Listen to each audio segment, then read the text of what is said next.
Good morning, good evening, good afternoon. Welcome to our channel NEET का दंगल। आज हम पढ़ने वाले हैं chapter cell the unit of life. हम इस चैप्टर के अंदर पढ़ने वाले हैं सेल के लाइफ के बारे में, सेल के अंदर क्या क्या एक्टिविटीज होती उसके बारे में हम इस चैप्टर के अंदर पढ़ने वाले हैं। तो चले शुरू करते हैं। पहले हम समझेंगे बायोलॉजी का मतलब क्या है। What is biology? बायोलॉजी का मतलब क्या है? बायोलॉजी के अंदर दो शब्द दिख रहे हैं हमको।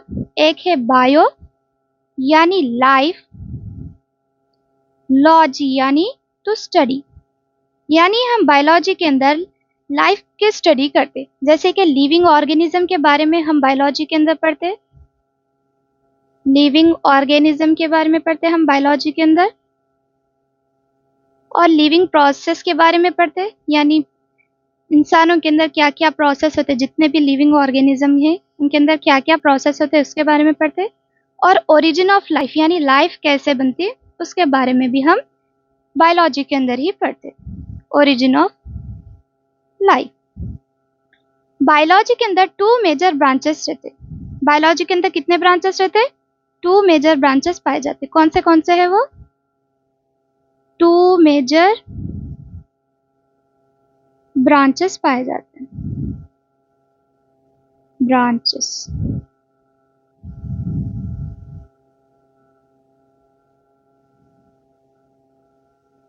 एक है जूलॉजी और एक है बॉटनी।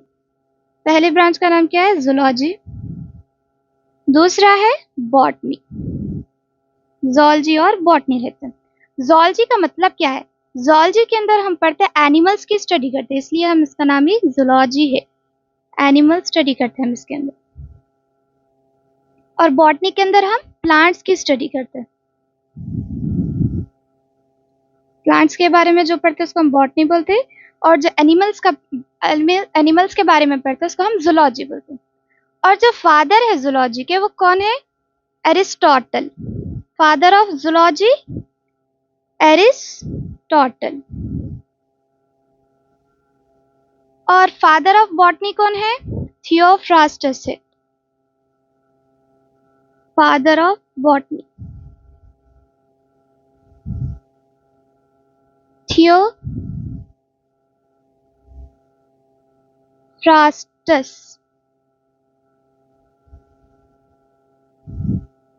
तो हम क्या बोले? बायोलॉजी के अंदर दो मेजर ब्रांचेस रहते हैं, एक है जूलॉजी और एक है बॉटनी। जूलॉजी के अंदर हम एनिमल्स की स्टडी करते हैं और बॉटनी के अंदर हम प्लांट्स की स्टडी करते हैं।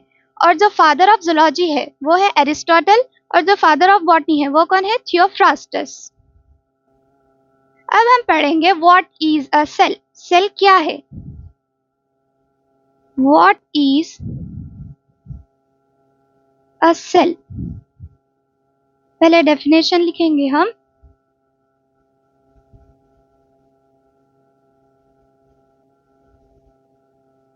Cell is the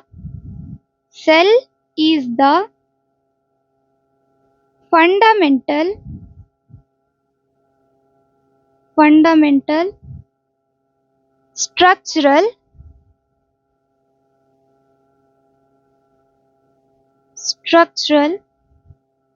and functional unit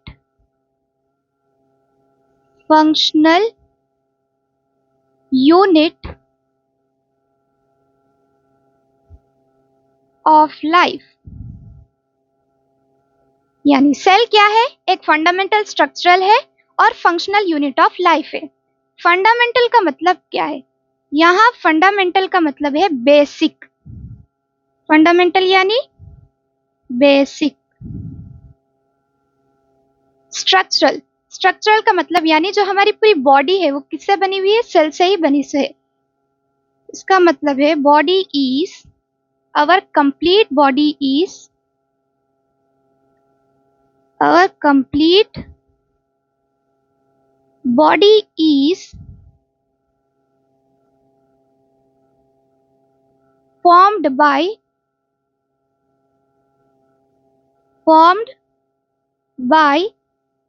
cells। यानी जो हमारी पूरी कंप्लीट बॉडी है वो सेल्स की ही बनी हुई है। फंक्शनल, फंक्शनल का मतलब जितने भी फंक्शंस होते हैं हमारी बॉडी के अंदर, किसके अंदर रहते हैं, वो सेल के अंदर ही होते हैं। तो फंक्शनल का मतलब है all major functions of body, all major functions of body are done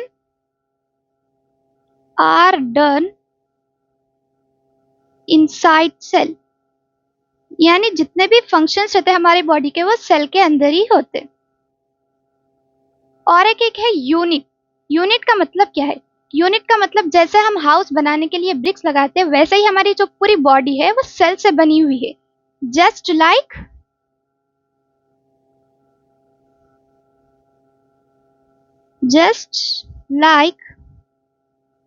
bricks in house,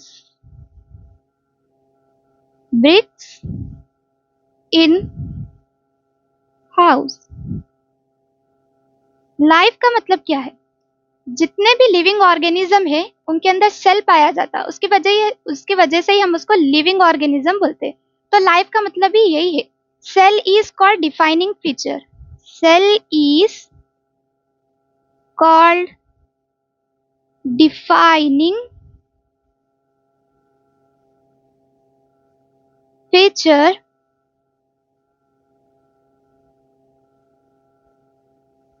of all organism. यानी डिफाइनिंग फीचर क्या है लिविंग ऑर्गेनिज्म का? सेल है। Living organism.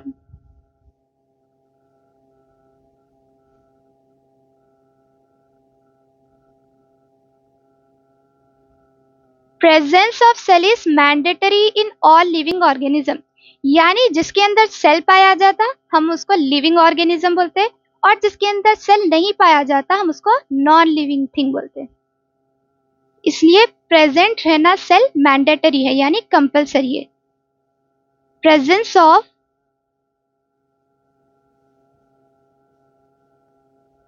Cell is mandatory, mandatory का मतलब है compulsory in all living organism, in all living organism. तो हम क्या समझे? What is cell? सेल क्या है? एक फंडामेंटल स्ट्रक्चरल है और फंक्शनल यूनिट ऑफ लाइफ है। फंडामेंटल का मतलब है बेसिक, स्ट्रक्चरल यानी जितनी भी हमारी पूरी बॉडी है वो सेल से ही बनी हुई है। फंक्शनल यानी बॉडी हमारी तो बन गई लेकिन जो फंक्शंस होते हैं इसके अंदर वो पूरे सेल के अंदर ही होते। यूनिट क्या है? जैसे हम हाउस बनाने के लिए ब्रिक्स लगाते वैसे ही हमारी बॉडी बनने के लिए पूरे सेल्स यूज हुए। लाइफ क्या है? लाइफ किसको बोलते हैं? जो लिविंग ऑर्गेनिज्म है वो एक डिफाइनिंग फीचर है। सेल क्या है? एक डिफाइनिंग फीचर है लिविंग ऑर्गेनिज्म का। प्रेजेंट है ना सेल कंपलसरी है लिविंग ऑर्गेनिज्म के अंदर। अगर सेल प्रेजेंट नहीं है तो हम उसको नॉन लिविंग थिंग बोलते हैं। अब हम पढ़ेंगे types of organism based on number of cell. यानी हम टाइप्स ऑफ ऑर्गेनिज्म पढ़ने वाले हैं। टाइप्स ऑफ ऑर्गेनिज्म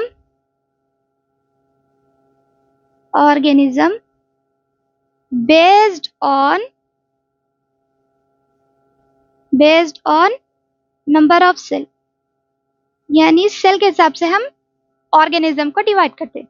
तो कितने टाइप के ऑर्गेनिज्म पाए जाते हैं? बस दो ही टाइप के पाए जाते हैं। कौन से? एक है यूनिसेलुलर और एक है मल्टी सेल्यूलर। पहला है यूनिसेल्यूलर और दूसरा है मल्टी सेल्यूलर। तो पहले हम बात करेंगे यूनिसेलुलर ऑर्गेनिज्म के बारे में। Unicellular organism. यूनिसेलुलर ऑर्गेनिज्म का मतलब क्या है? यूनिसेलुलर ऑर्गेनिज्म का मतलब यह है कि ऐसे ऑर्गेनिज्म जो एक ही सेल के बने हुए, ऐसा ऑर्गेनिज्म जो एक ही सेल के बने हुए और वो एक ही सेल लाइफ परफॉर्म करने के लिए यानी लाइफ सरवाइव करने के लिए जितने भी फंक्शंस हो वो एक सेल परफॉर्म करता, उसको हम यूनिसेलुलर ऑर्गेनिज्म बोलते हैं। यहाँ यूनि का मतलब क्या है? यूनि यूनि का मतलब है वन, सेल्यूलर यानी सेल, वन सेल। ऐसा ऑर्गेनिज्म जो एक सेल से बना हुआ हो और वो एक ही सेल कैपेबल रहे इंडिपेंडेंट एग्जिस्ट करने के लिए और परफॉर्म करे all functions of life. Unicellular organism कैसा बना हुआ रहता? Made up of single cell, made up of single cell. जैसे कि एग्जाम्पल में अमीबा है, अमीबा एक ही सेल का बना हुआ रहता। अमीबा, पैरामीशियम, पैरामीशियम, ये ऐसे ऑर्गेनिज्म है जो एक ही सेल के बने हुए हैं। इनके अंदर दो फीचर्स भी है। क्या क्या है? दे कैन एग्जिस्ट इंडिपेंडेंटली, यानी ये अकेले भी रह सकते, इंडिपेंडेंट भी रह सकते। They can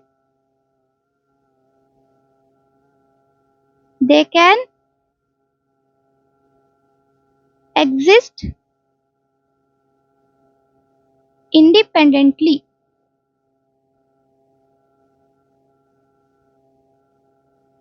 and perform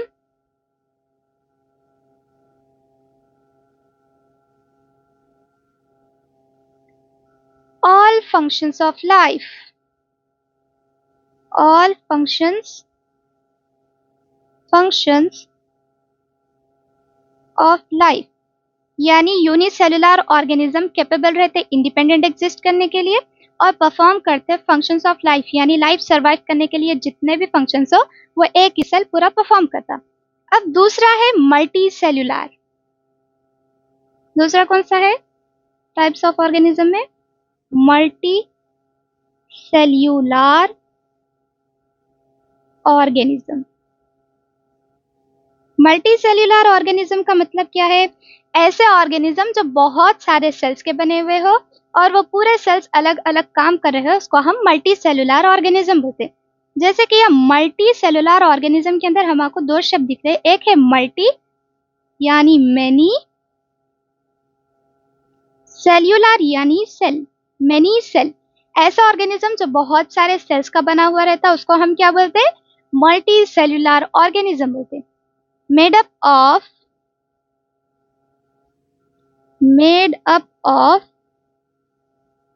many cells, यानी बहुत सारे सेल्स के बने हुए ऑर्गेनिज्म को हम क्या बोलते हैं? मल्टी सेल्यूलर ऑर्गेनिज्म बोलते हैं। जैसे कि एग्जाम्पल में एग्जाम्पल ह्यूमंस, एनिमल्स, प्लांट्स, ये बहुत सारे, यानी ये मल्टी सेल्यूलर सेल्स है, यानी बहुत सारे इनके अंदर सेल्स पाए जाते हैं। ये मल्टी सेल्यूलर ऑर्गेनिज्म है। नोट डालकर लिख लीजिए। Note, a complete cell structure is a complete cell structure is necessary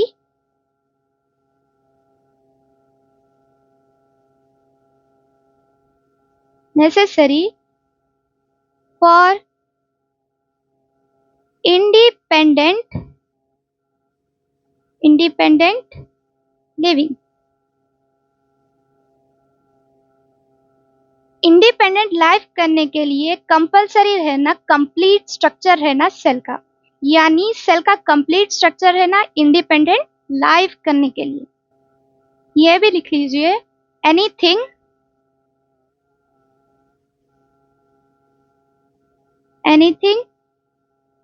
less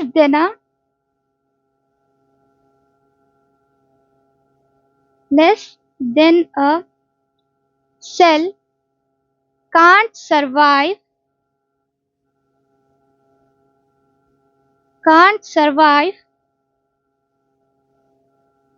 independently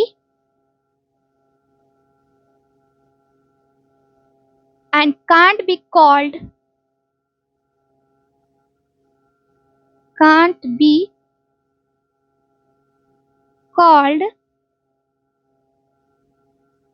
living। यानी इसका मतलब क्या है? Anything less than a cell can't survive, यानी सेल के अंदर जितने चीजें पाई जाती है, अगर उसमें से कोई एक चीज भी नहीं पाई जा रही तो इंडिपेंडेंटली सर्वाइव नहीं कर सकता।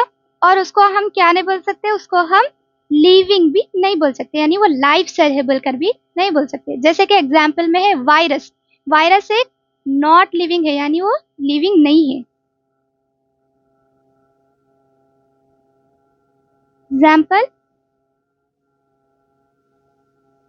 virus, virus is not living। हम इस स्लाइड के अंदर क्या पढ़े? हम तो पहले समझे cell the unit of life, यानी चैप्टर का मतलब क्या है। हम चैप्टर के अंदर क्या क्या पढ़ने वाले हैं? सेल के लाइफ के बारे में, सेल के अंदर क्या क्या प्रोसेस होते हैं उसके बारे में पढ़ने वाले हैं। फिर उसके बाद हम बोले कि व्हाट इज बायोलॉजी, बायोलॉजी क्या है, बायोलॉजी के अंदर हम क्या क्या पढ़ते हैं। बायोलॉजी के अंदर दो मेजर ब्रांचेस रहते हैं, एक है जूलॉजी और एक है बॉटनी। जूलॉजी के अंदर एनिमल्स की स्टडी करते हैं और बॉटनी के अंदर हम प्लांट्स की स्टडी करते हैं। और जो फादर है जूलॉजी के वो कौन थे? एरिस्टोटल। और बॉटनी के थियोफ्रास्टस। उसके बाद हम समझे सेल का मतलब क्या है। सेल क्या चीज है? सेल एक फंडामेंटल स्ट्रक्चरल है and functional unit of life है, यानी जिसके अंदर सेल पाया जाता है उसको हम क्या बोलते हैं? लिविंग ऑर्गेनिज्म बोलते हैं। और जिसके अंदर सेल नहीं पाया जाता उसको हम नॉन लिविंग थिंग बोलते हैं। फिर उसके बाद हम टाइप्स ऑफ ऑर्गेनिज्म देखे सेल्स के हिसाब से। दो टाइप के थे, एक था मल्टी सेल्यूलर और एक है मल्टी सेल्यूलर। यूनिसेल्यूलर और एक है मल्टी सेल्यूलर। यूनिसेल्युलर ऑर्गेनिज्म का मतलब क्या है? यूनिसेल्युलर ऑर्गेनिज्म मतलब ऐसे ऑर्गेनिज्म जो एक ही सेल के बने हुए रहते और वो कैपेबल रहते इंडिपेंडेंट एग्जिस्ट करने के लिए और परफॉर्म करते ऑल फंक्शंस ऑफ लाइफ, इसको हम यूनिसेल्युलर बोलते हैं। और एक है multi cellular organism. Multi cellular organism वो रहते हैं जो बहुत सारे सेल्स के बने हुए रहते हैं, उसको हम मल्टी सेल्युलर ऑर्गेनिज्म बोलते हैं। जैसे कि ह्यूमन से, एनिमल्स है, प्लांट्स है, ये क्या है? एक तरह के मल्टी सेल्युलर है। Note, complete cell structure is necessary for independent living, यानी जिसका कंप्लीट स्ट्रक्चर है तो सेल का वही इंडिपेंडेंट लाइफ कर सकता। Anything less than a complete structure can't survive independently, can't be called as living. यानी जितने भी सेल के अंदर चीजें रहती है, अगर उसमें से एक चीज भी नहीं पाई जा रही तो हम उसको इंडिपेंडेंटली सर्वाइव नहीं कर सकता बोलते हैं, और उसको हम लिविंग भी नहीं बोलते। जैसे कि एग्जाम्पल में है वायरस। वायरस क्या है? एक तरह का नॉट लिविंग है। अब हम पढ़ने वाले हैं डिस्कवरीज ऑफ सेल, यानी सेल को कौन कौन डिस्कवर करे। हेडिंग लिखेंगे डिस्कवरीज ऑफ सेल। तो हमारे पहले साइंटिस्ट थे Anton von Leeuwenhoek. Anton von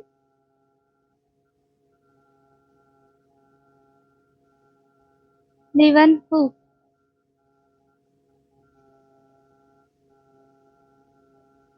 Anton von Leeuwenhoek पहले साइंटिस्ट थे जो पहली बार क्या डिस्कवर करे थे, क्या देखे थे? उन्हें एक लाइव सेल देखे थे। First to C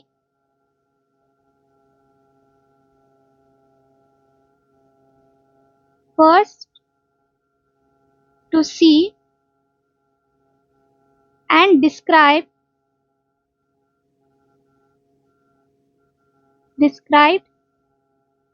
live cell, यानी एंटोन वॉन लीवनहॉक पहली बार लाइव सेल देखे और उसको डिस्क्राइब करके बोले। दूसरे साइंटिस्ट का नाम है रॉबर्ट ब्राउन। रॉबर्ट ब्राउन दूसरे साइंटिस्ट का नाम है रॉबर्ट ब्राउन। रॉबर्ट ब्राउन क्या डिस्कवर करे? रॉबर्ट ब्राउन डिस्कवर करे न्यूक्लियस, यानी discovered the nucleus.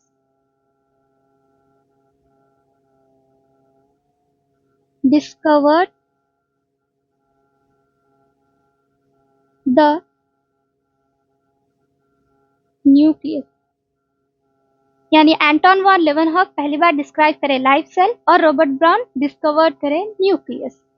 Microscope invention reveal the detail structure of the cell, यानी माइक्रोस्कोप हमको हर डिटेल स्ट्रक्चर दे रही थी किसकी, सेल के बारे में। तो हम यहाँ लिख लेंगे microscope invention, microscope invention revealed the detailed structure, revealed the detailed structure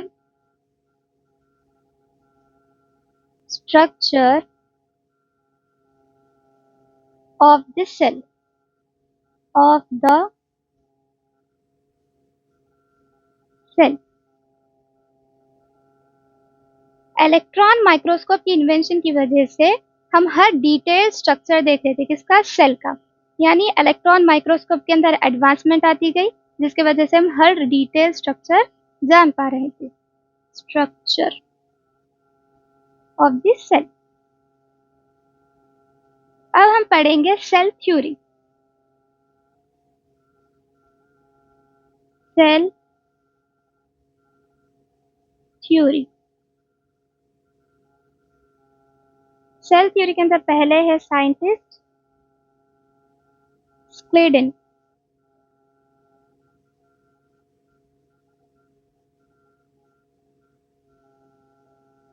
Schleiden German के बॉटनिस्ट थे,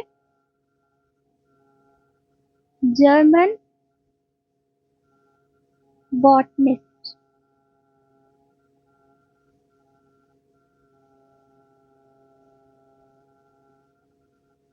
एटीन 38 में स्क्लेडन तो जर्मन के बॉटनिस्ट थे। 1838 में ना बहुत सारे प्लांट टिश्यूज के बारे में पढ़े, स्टडी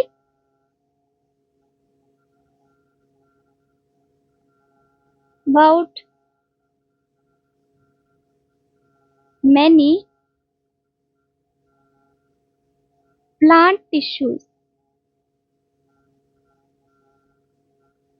स्क्लेडन 1838 में बहुत सारे प्लांट टिश्यूज के बारे में पढ़े। फिर उसके बाद उन्होंने क्या बोले, conclude that all plants are made of cells, यानी जितने भी प्लांट्स थे वो किसके बने हुए हैं, सेल्स के बने हुए हैं। Conclude that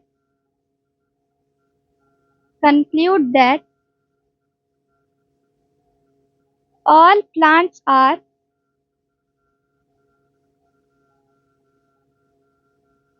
made up of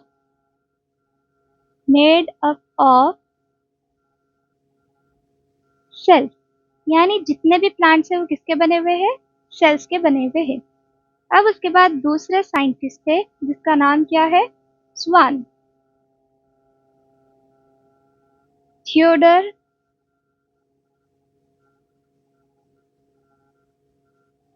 स्वान।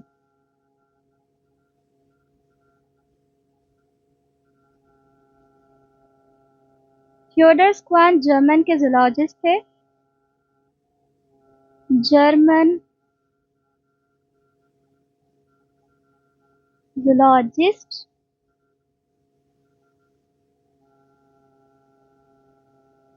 और 1839 में उन्होंने स्टडी करे यानी पढ़े एनिमल सेल्स के बारे में। इन 1839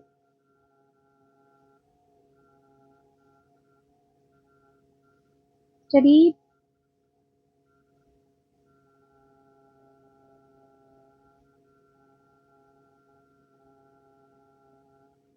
many animal सेल, बहुत सारे ना एनिमल सेल्स पढ़े।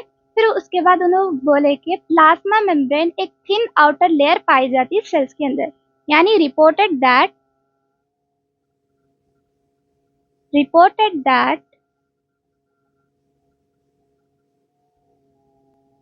Plasma membrane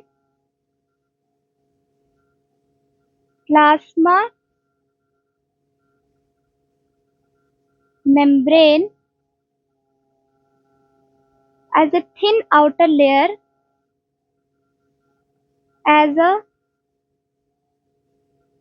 thin outer layer in cell। यानी थोरस क्वान जर्मन के जूलॉजी से 1839 में उन्होंने बहुत सारे एनिमल सेल्स के बारे में पढ़े, फिर उसके बाद इन्होंने रिपोर्ट करे यानी बोले कि सेल के अंदर एक थिन आउटर लेयर पाई जाती जिसको हम प्लाज्मा मेम्ब्रेन बोलते हैं। फिर उसके बाद इन्होंने प्लांट्स के ऊपर भी पढ़े, फिर उन्होंने बोले कि सेल वॉल एक यूनिक फीचर है प्लांट सेल्स के अंदर, यानी प्लांट्स की स्टडी करें, प्लांट्स की स्टडी कर कर बोले कि प्लांट सेल्स के अंदर एक सेल वॉल पाई जाती है, यानी सेल मेम्ब्रेन के ऊपर एक वॉल पाई जाती है जिसको हम सेल वॉल बोलते हैं, वो प्लांट्स के अंदर एक यूनिक फीचर है। तो हम लिख लेंगे स्टेटेड दैट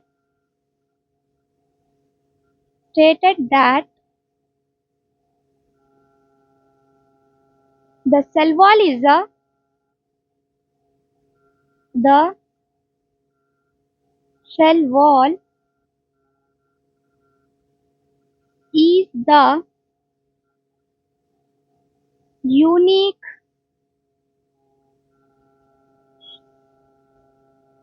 feature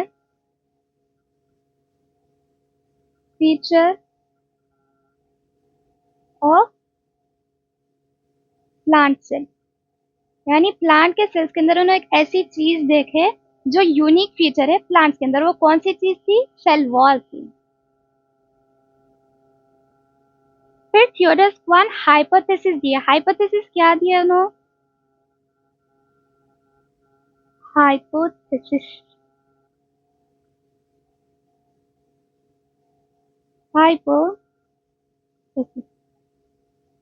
हाइपोथेसिस ये दिए कि body of plant and animals are formed of cells and product of sales.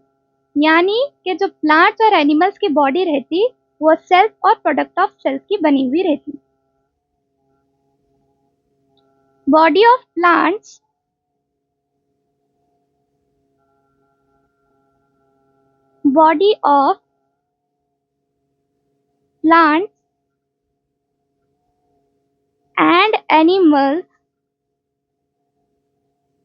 and animals are composed of cells and product of cells। यानी जो बॉडी रहती है प्लांट्स और एनिमल्स की वो सेल्स और प्रोडक्ट ऑफ सेल्स की बनी हुई रहती। हाइपोथेसिस देने के बाद स्क्लेडन और स्क्वान दोनों मिलकर सेल थ्योरी दिए। Schleiden and Schwann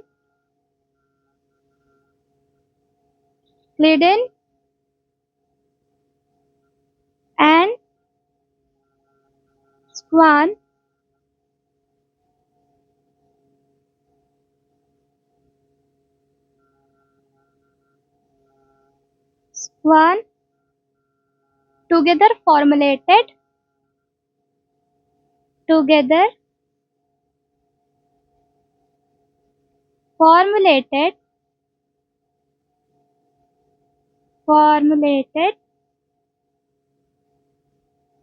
cell theory.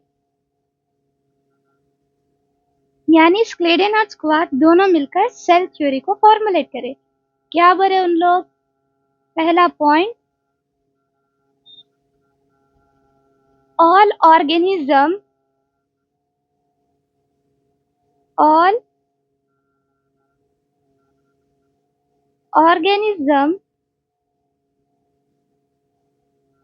are formed up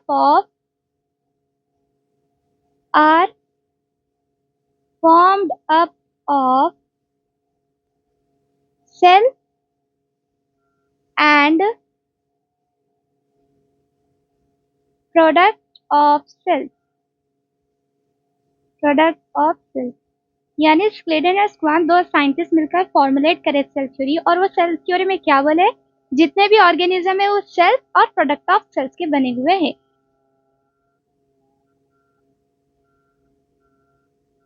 लेकिन इनके सेल थ्योरी में एक ड्रॉबैक भी था। क्या था वो ड्रॉबैक? ड्रॉबैक क्या था?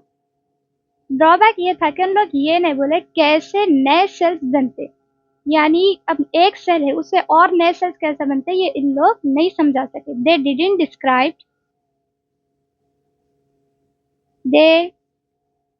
डिडंट डिस्क्राइब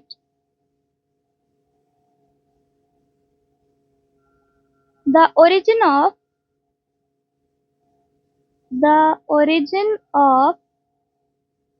न्यू सेल्स, यानी नए सेल्स कैसे बनते हैं उसके बारे में लोग नहीं बोले।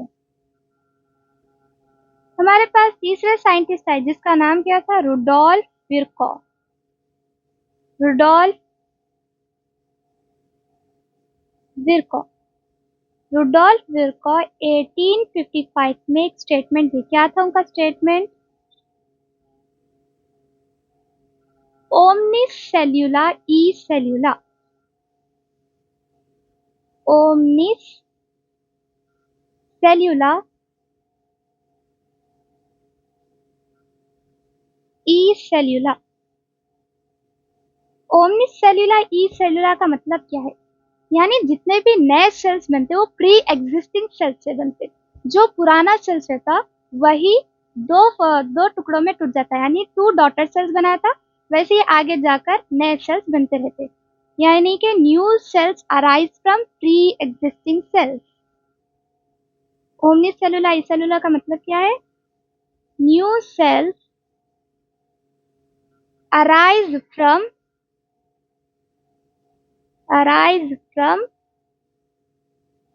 pre-existing cells। pre-existing cells यानी जितने भी नए सेल्स बनते वो पुराने सेल्स से ही टुकड़ों में टूटकर नए सेल्स बनाते, 2 डॉटर सेल्स बनाते। रुडोल्फ विर्कोस क्लेडेन और स्क्वान की सेल थ्योरी को एक फाइनल शेप दिए। आज हम कैसे समझते सेल थ्योरी को? Cell theory understood today as cell theory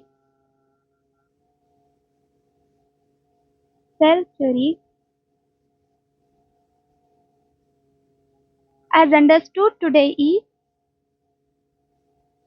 as understood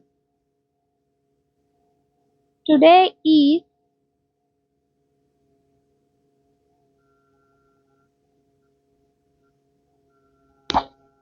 all living organisms are composed of cells. All living organisms are composed of cells and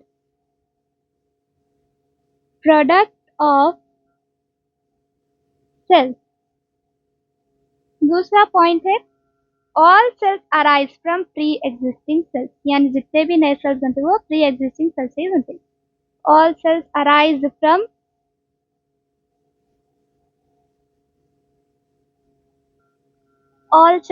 from pre existing cells. हम इस slide के अंदर क्या पढ़े? हम इस slide के अंदर डिस्कवरीज ऑफ सेल के बारे में पढ़े, यानी एंटोन वॉन लिवनहॉक पहले साइंटिस्ट थे जो पहली बार क्या देखे? लाइव सेल देखे। रॉबर्ट ब्राउन डिस्कवर करे न्यूक्लियस, और माइक्रोस्कोप इन्वेंशन से हम हर डिटेल स्ट्रक्चर जान पा रहे थे सेल के बारे में। फिर उसके बाद सेल थ्योरी के अंदर हम क्या पढ़े? स्क्लेडन एक जर्मन के बॉटनिस्ट थे। 1838 में उन्होंने बहुत सारे प्लांट्स टिश्यू के बारे में पढ़े। फिर उसके बाद उन्होंने बोले कि जो प्लांट्स रहते वो सेल्स के बने से रहते, plants are made up of cells. Theodor Schwann दूसरे साइंटिस्ट थे जो जर्मन के जूलॉजिस्ट थे। 1839 में उन्होंने बहुत सारे एनिमल सेल्स पढ़े और बोले कि सेल्स के ऊपर एक थिन आउटर लेयर पाई जाती जिसको आज हम क्या बोलते? प्लाज्मा मेम्ब्रेन बोलते। फिर उनके स्टडीज के बेस उन्होंने प्लांट टिश्यूज के बारे में पढ़े, प्लांट सेल्स के बारे में पढ़े। फिर उसके बाद उन्होंने एक स्टेटमेंट दिए कि जितने भी प्लांट सेल्स रहते हैं सेल मेम्ब्रेन के ऊपर एक यूनिक फीचर पाया जाता है जिसको हम सेल वॉल बोलते हैं। फिर हाइपोथेसिस दिए स्वान, क्या दिया hypothesis? Body of plants and animals are composed of cells and product of cells, यानी जो प्लांट्स और एनिमल्स की बॉडी रहती वो सेल्स और प्रोडक्ट ऑफ सेल्स की बनी हुई रहती। फिर उसके बाद स्क्लेडन एंड स्वान दोनों साइंटिस्ट मिलकर सेल थ्योरी दिए। क्या सेल थ्योरी दिए? All organisms are composed of cells and product of cells, यानी जितने भी ऑर्गेनिज्म है वो सेल्स और प्रोडक्ट ऑफ सेल्स के बने हुए हैं। एक ड्रॉबैक था इन लोगों के, उसमें क्या था ड्रॉबैक? इन लोग ये नहीं बोल सकेंगे कैसे न्यू सेल्स बनते। तो दूसरे साइंटिस्ट आए जिसका नाम क्या था? रुडोल्फ विर्कोव। 1855 में उन्हें एक स्टेटमेंट दिया। क्या था वो स्टेटमेंट? ओमनिस सेल्यूला ई सेल्यूला, यानी कि जितने भी नए सेल्स रहते वो प्री एग्जिस्टिंग सेल से ही बने हुए रहते। तो आज हम सेल थ्योरी कैसे पढ़ते? Cell theory as understood today is all living organisms are composed of cells and product of cells, यानी जितने भी लिविंग ऑर्गेनिज्म है वो सेल्स प्रोडक्ट ऑफ सेल्स के बने हुए हैं। And all cells arise from pre existing cell, यानी जितने भी सेल्स है वो अराइज कहाँ से होते हैं? प्री एग्जिस्टिंग सेल से ही होते। अब हम यहाँ तक की एनसीईआरटी की रीडिंग कर लेंगे। When you look around, you see both living and non-living things. जब आप अपने अतराफ देखते हैं आप दो भी चीज देखते हैं। कौन से? Living and non living. You must have wondered and asked yourself, आप लोग परेशान हो गए होंगे और आप खुद से सवाल पूछे, what is that makes an organism living और what is it that an inanimate things does not have which a living thing has. आप लोग क्वेश्चन ये पूछेंगे कि ऐसी क्या चीज है जो ऑर्गेनिज्म को लिविंग बना रही और ऐसी क्या चीज नहीं है जो ऑर्गेनिज्म को नॉन लिविंग बना रही।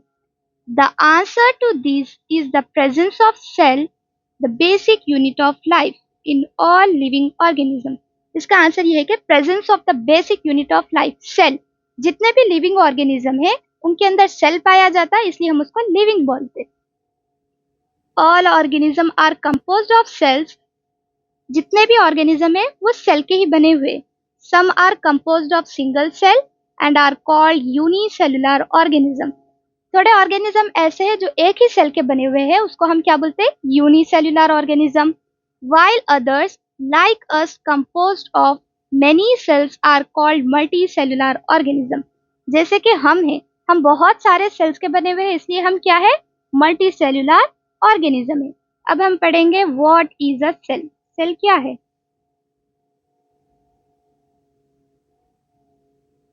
Unicellular organisms are capable of independent existence and performing the essential functions of life।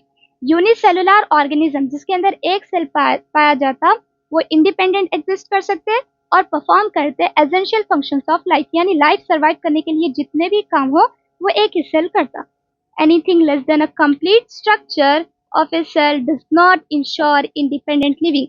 Anything less than a complete structure of cell का मतलब क्या है? यानी सेल के अंदर जितने चीजें पाई जाती अगर उसमें से कोई एक चीज भी नहीं पाई जा रही तो हम उसको इंडिपेंडेंट लाइफ करने वाला नहीं बोलते, यानी वो इंडिपेंडेंट लिविंग नहीं कर सकता। Hence cell is the fundamental structural and functional unit of all living organism.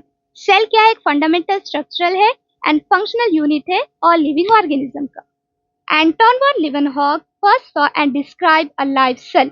Anton von Leeuwenhoek पहले साइंटिस्ट थे जो पहली बार लाइव सेल देखे और डिस्क्राइब करे। Robert Brown later discovered the nucleus. Robert Brown दूसरे साइंटिस्ट है जो बाद में डिस्कवर क्या करे? न्यूक्लियस डिस्कवर करे। The invention of the microscope and its improvement leading to the electron microscope revealed all the structural details of the cell. यानी electron microscope के अंदर एडवांसमेंट आती गई जिससे हम हर स्ट्रक्चर को डिटेल देख रहे थे। किसका? सेल का हर डिटेल स्ट्रक्चर हम जान पा रहे थे इलेक्ट्रॉन माइक्रोस्कोप से। पहले हम सिंपल लेंसेज यूज करके ही देखते थे, लेकिन जब एडवांसमेंट आती गई इलेक्ट्रॉन माइक्रोस्कोप के अंदर तो हम हर डिटेल स्ट्रक्चर पढ़ रहे थे। अब हम पढ़ेंगे cell theory. Cell theory In 1838, Matthias Claden, a German botanist, examined a large number of plants and observed that all plants are composed of cells, kinds of cells, which are form the tissue of the plant. Mathis क्लेडन German के botanist थे। 1838 में उन्होंने बहुत सारे plants के बारे में पढ़े और ऑब्जर्व करके बोले कि जितने भी प्लांट्स रहते वो सेल्स के बने से रहते जो टिश्यूज बनाते प्लांट के अंदर। At about the same time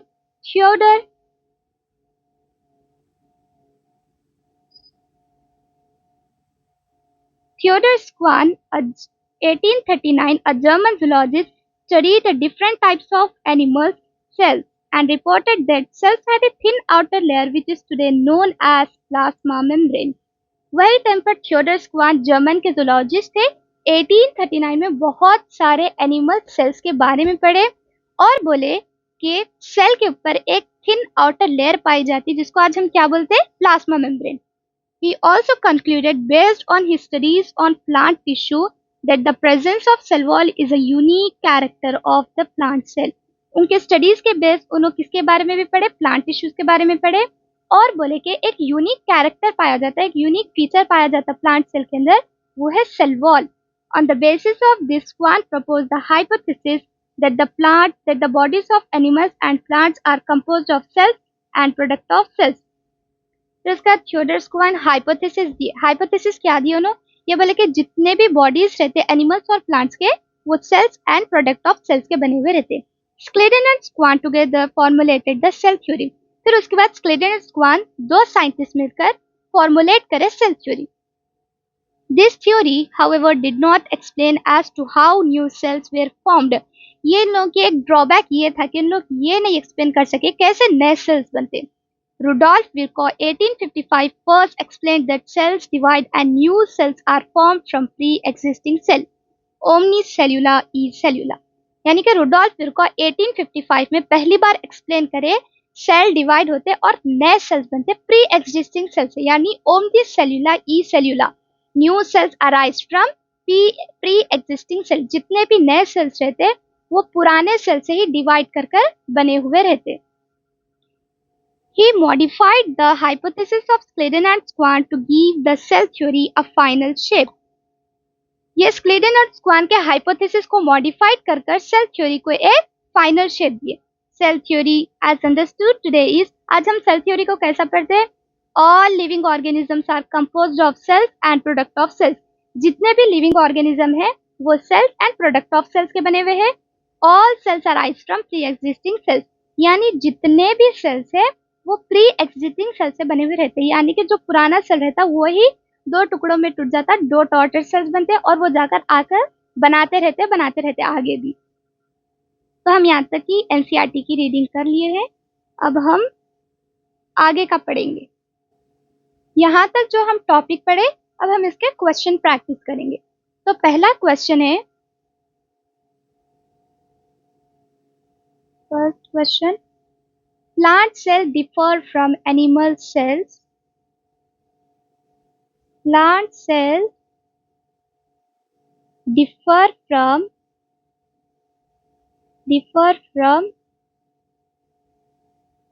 animal cells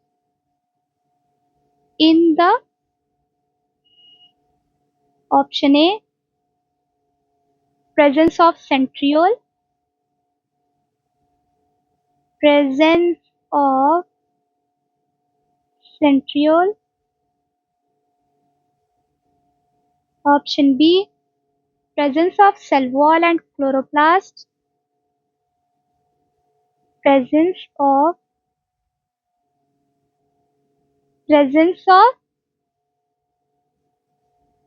cell wall and chloroplast, option C, absence of cell wall, absence of cell wall, option D, absence of chloroplast, absence of chloroplast। ये question में हमको क्या पूछ रहा, plant cell differ from animal cell. Plant cell के अंदर ऐसी कौन सी चीज है जो एनिमल सेल के अंदर नहीं पाई जा रही। तो प्रेजेंस ऑफ सेंट्रियोल हो क्या, नहीं। ये नहीं हो सकता क्योंकि सेंट्रियोल तो प्रेजेंट रहता सबके अंदर, तो प्रेजेंस ऑफ सेंट्रियोल भी नहीं हो सकता। एब्सेंस ऑफ सेल वॉल, क्या प्लांट सेल के अंदर एब्सेंट है सेल वॉल? नहीं, उसके अंदर तो प्रेजेंट है, तो ये भी ऑप्शन गलत है। Absence of chloroplast, absence of chloroplast क्या प्लांट सेल के अंदर है? नहीं, ये भी नहीं है। तो इसका करेक्ट ऑप्शन है डी, वो है presence of cell wall and chloroplast. Animal cells के अंदर सेल वॉल और क्लोरोप्लास्ट नहीं पाया जाता, जो प्लांट सेल के अंदर पाया जाता, ये एक यूनिक फीचर है प्लांट सेल का। तो इसका करेक्ट आंसर है option B, presence of cell wall and chloroplast. अब हम सेकेंड क्वेश्चन करेंगे। सेकेंड क्वेश्चन है, who propose the theory,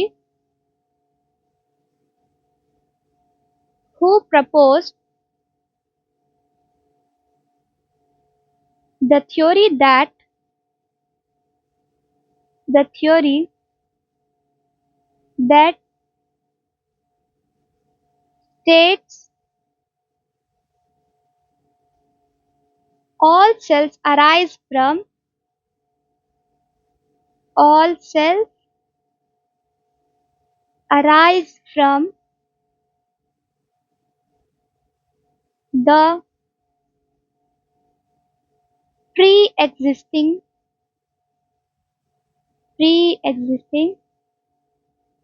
cell? Option A, mole. Option B, Virchow. Option C, Haeckel.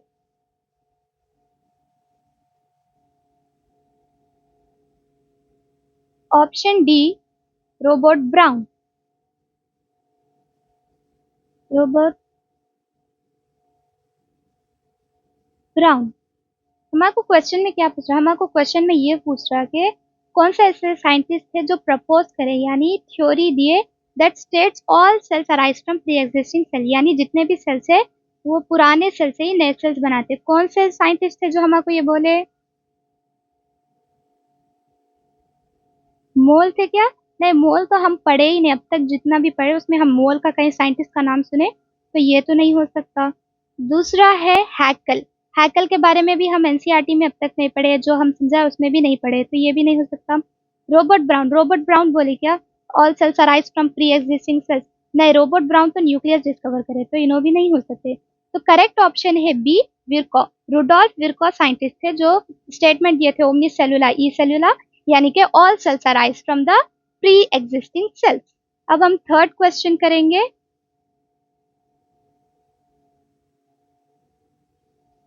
Third question ये है कि Theodor Schwann,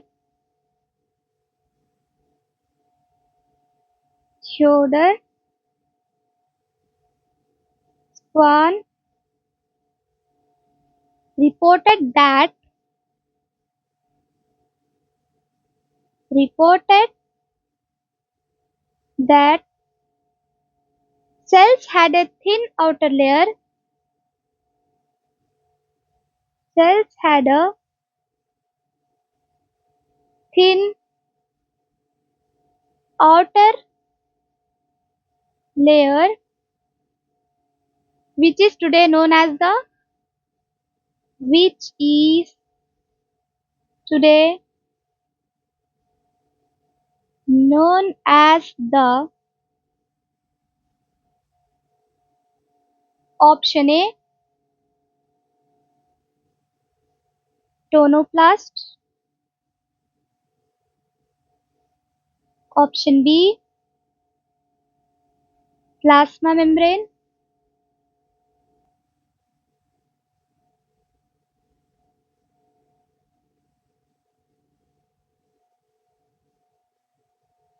option C, basement membrane,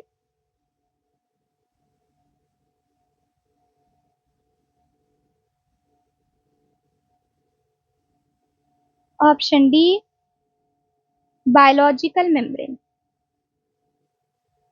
biological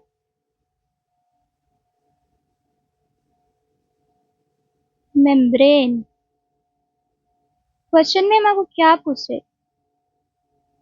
question में क्या पूछ रहे, थियोडर स्वान एक रिपोर्ट दिए थे कि सेल्स के पास एक थिन आउटर लेयर रहती जिसको आज हम क्या बोलते, क्या हम टोनोप्लास्ट बोलते उसको, टोनोप्लास्ट हम कहीं पढ़े क्या, हम आज जब तक यहाँ तक का पढ़े, नहीं तो ये भी नहीं हो सकता। बेसमेंट मेम्ब्रेन, बेसमेंट मेम्ब्रेन भी नहीं हो सकता क्योंकि हम बेसमेंट मेम्ब्रेन के बारे में पढ़े ही नहीं। थर्ड है बायोलॉजिकल मेम्ब्रेन, क्या हम बायोलॉजिकल मेम्ब्रेन के बारे में पढ़े ऐसे कुछ टॉपिक या नहीं तो व्हाट, तो ये भी नहीं हो सकता। तो इसका करेक्ट आंसर है प्लाज्मा मेम्ब्रेन, जो थियोडर स्वान बोले थे कि सेल्स के पास एक थिन आउटर लेयर रहती जिसको आज हम क्या बोलते हैं, प्लाज्मा मेम्ब्रेन बोलते हैं। अब हम फोर्थ क्वेश्चन करेंगे।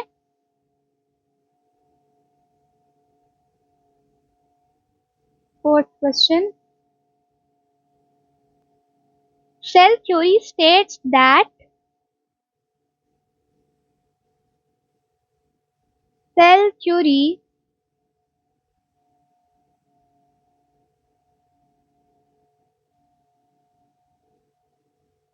states that option A, all cells arise from pre-existing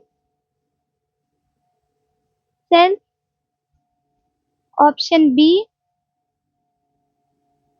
all cells are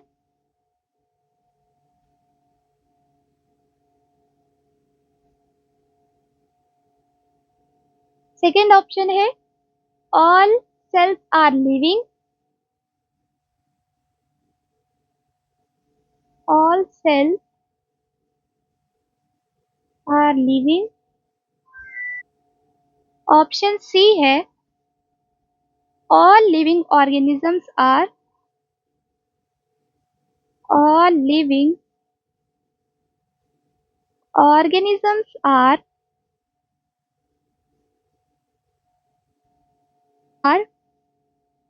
composed of cells, composed of cells and product of cells, option D है both A and C। तो हमको इस question में पूछे कि हमको ये क्वेश्चन में पूछे कि सेल थ्योरी हमको क्या बोलती है। पहला ऑप्शन है all cells arise from pre existing cells, यानी जितने भी सेल्स रहते हैं वो पुराने सेल से ही बनते हैं, ये बात करेक्ट है। दूसरा ऑप्शन है ऑल सेल्स आर लिविंग, जितने भी सेल्स है क्या लिविंग ही रहते, नहीं पूरे सेल्स लिविंग नहीं रह सकते। थर्ड ऑप्शन है all living organisms are composed of cells and product of cells, यानी जितने भी लिविंग ऑर्गेनिज्म है वो cells and product of cells के बने हुए हैं क्या, हाँ ये बात सही है। ऑप्शन डी है बोथ ए एंड सी, तो हाँ बोथ ए एंड सी, ए और सी दो भी करेक्ट है, तो इसका करेक्ट ऑप्शन क्या हो जाता, डी हो जाता। अब हम करेंगे fifth question.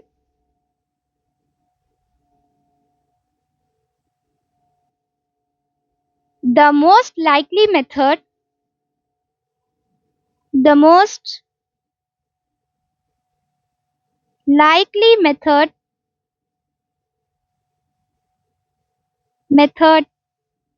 used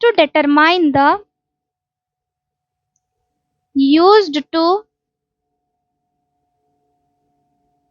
determine determine the structural details, the structural details of a cell organelle is, of a cell organelle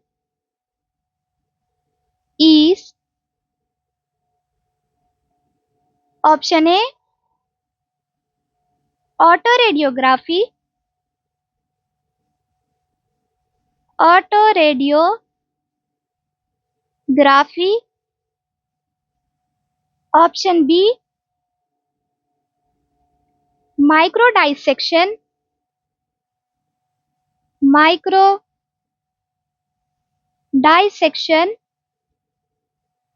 option C electron microscopy, electron microscopy, option D phase contrast microscopy, phase contrast, phase contrast microscopy. ये question में हमको क्या पूछा, the most likely method to use to determine the structure details of a cell organelle. Cell organelle को हम पूरा detail structure कौन से माइक्रोस्कोप से देखते थे? ऑटो रेडियोग्राफी है क्या? हम ऑटो रेडियोग्राफी के बारे में पढ़े नहीं, तो ये भी नहीं हो सकता। माइक्रो डाइसेक्शन क्या हम सेल ऑर्गेनेल्स को देखे? ये भी नहीं हो सकता। फेस फेस कॉन्ट्रास्ट माइक्रोस्कोपी से क्या हम डिटेल स्ट्रक्चर जान रहे थे सेल का? नहीं, ये भी नहीं हो सकता। तो इसका करेक्ट आंसर क्या है? करेक्ट ऑप्शन कौन सा है? सी है। इलेक्ट्रॉन माइक्रोस्कोपी से हम हर डिटेल स्ट्रक्चर जान रहे थे और एक्सप्लेन कर पा रहे थे सेल के बारे में। अब हम 6th क्वेश्चन करेंगे। Cell theory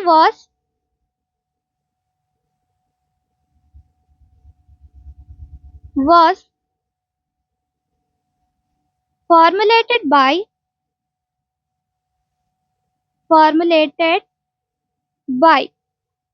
option A Schleiden and Swan,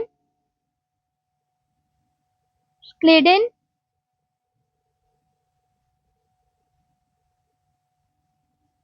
and Swan,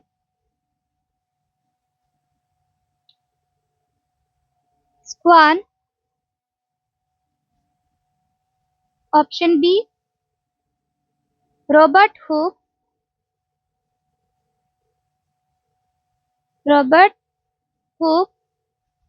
option C Leeuwenhoek,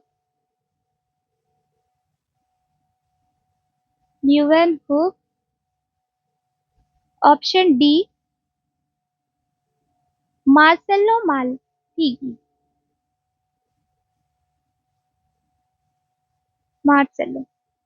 हमको क्या पूछ रहा क्वेश्चन में? हमको ये पूछ रहा कि सेल थ्योरी कौन दिए? अभी हम लोग पढ़े थे इससे पहले की स्लाइड में कि cell theory Schleiden and Schwann दिए थे। रॉबर्ट हुक क्या दिए थे हमको? क्या हम रॉबर्ट हुक के बारे में पढ़े कोई स्लाइड के अंदर? तो ये तो ऑप्शन हो ही नहीं सकता। लिवन हुक के बारे में पढ़े, लेकिन उन्होंने क्या डिस्क्राइब करे थे? उन्होंने लाइफ सेल करे थे। तो क्वेश्चन के हिसाब से ये भी ऑप्शन नहीं हो सकता। मार्सेलो, क्या हम मार्सेलो के बारे में एनसीईआरटी की रीडिंग के अंदर या नहीं तो एक्सप्लेनेशन में पढ़े? नहीं पढ़े, तो ये भी नहीं हो सकता। तो इसका करेक्ट ऑप्शन है ए स्क्लेडन एंड स्क्वान दोनों मिलकर फॉर्मुलेट करे सेल थ्योरी। अब हम करेंगे 7th question.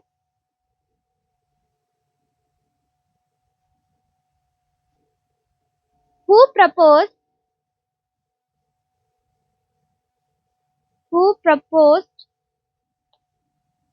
a modification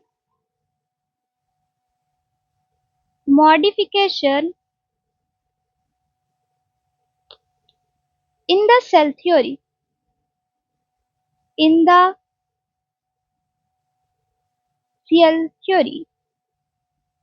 Option A Schleiden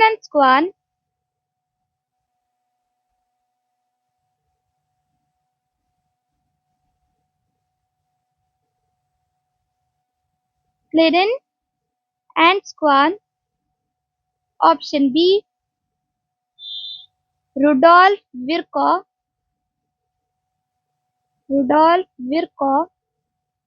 option C Robert Hooke,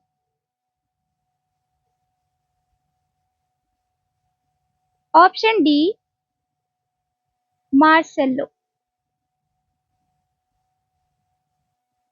हमको क्वेश्चन में क्या पूछ रहा? हमको क्वेश्चन में ये पूछ रहा कि कौन सेल थ्योरी को मॉडिफाइड करे। बहुत से स्टूडेंट्स एक ऑप्शन को करेक्ट कर देंगे क्योंकि उन लोग सीधे से क्वेश्चन को ही नहीं पढ़ेंगे। क्वेश्चन में पूछ रहा मॉडिफाई कौन करे सेल्फ थ्योरी को।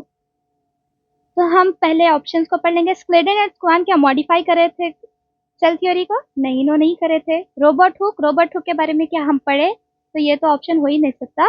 मार्सेलो के बारे में भी हम एनसीईआरटी के अंदर भी नहीं पढ़े, एक्सप्लेनेशन के अंदर भी नहीं पढ़े, तो ये भी नहीं हो सकता। इसका करेक्ट आंसर है ऑप्शन बी, यानी रुडोल्फ विरको ही मॉडिफाइड करे सेल थ्योरी को, और उसको ही सेल थ्योरी पूरी फाइनल शेप दिए सेल थ्योरी को रुडोल्फ विरको ही।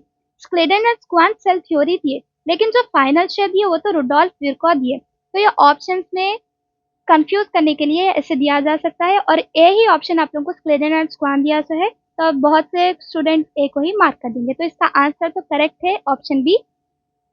अब हम करेंगे eighth question.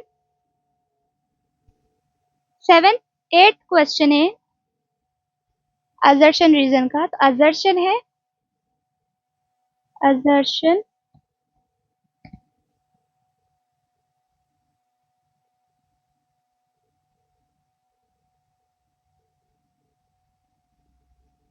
Rudolf Virchow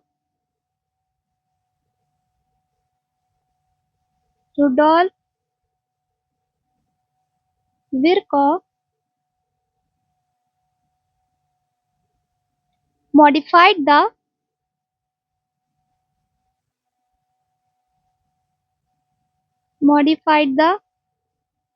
hypothesis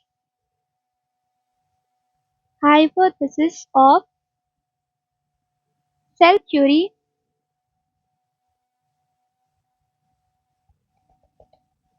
given by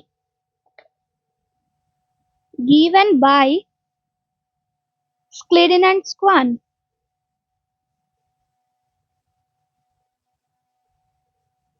Scleden and Swan. Reason है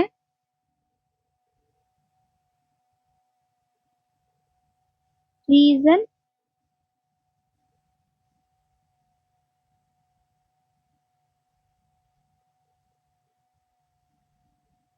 cell theory said that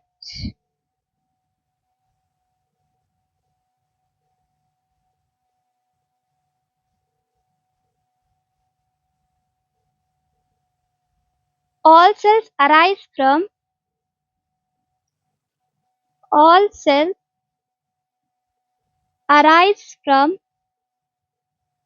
pre-existing cells.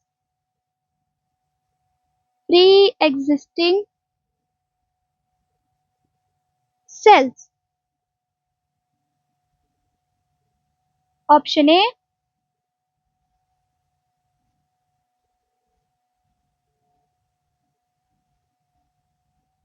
Option A.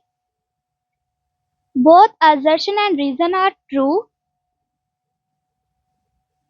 Both assertion and reason are true, and reason is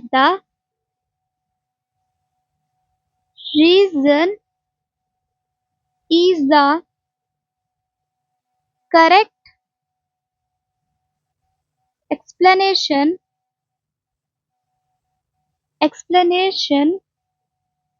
of assertion. Option B है if both assertion and reason are true, both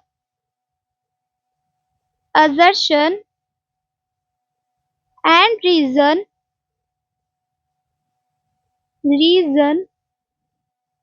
are true,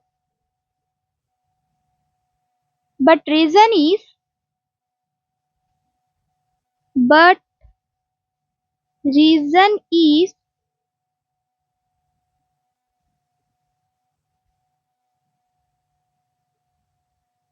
not the correct explanation of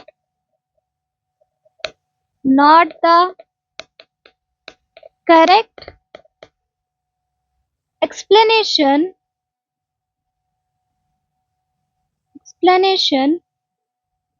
of assertion. Of assertion. Option C है assertion is true,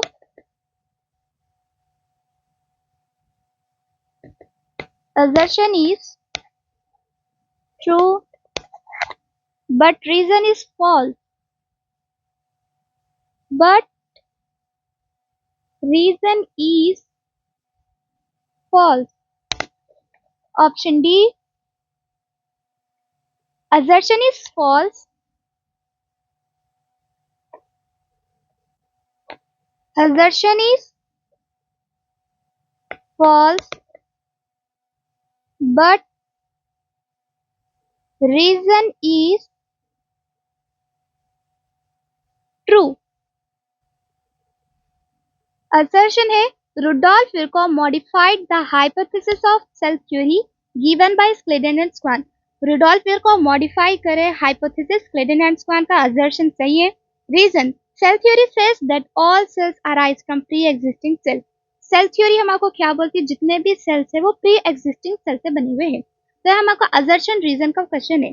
पहला option है both assertion and reason are true but and reason is correct explanation of assertion. assertion reason true है और reason correct explanation है assertion का. ये option नहीं हो सकता. सेकेंड ऑप्शन है both assertion and reason are true but reason is not correct explanation of assertion. Correct option B है क्योंकि जो assertion है उसका रीजन सही से दिया हुआ नहीं है, तो इसका ऑप्शन बी है. assertion is true but reason is false, ये भी गलत है. और assertion is false but reason is true, ये भी गलत है. तो इसका करेक्ट ऑप्शन कौन सा है? बी है. Thank you so much for watching this video.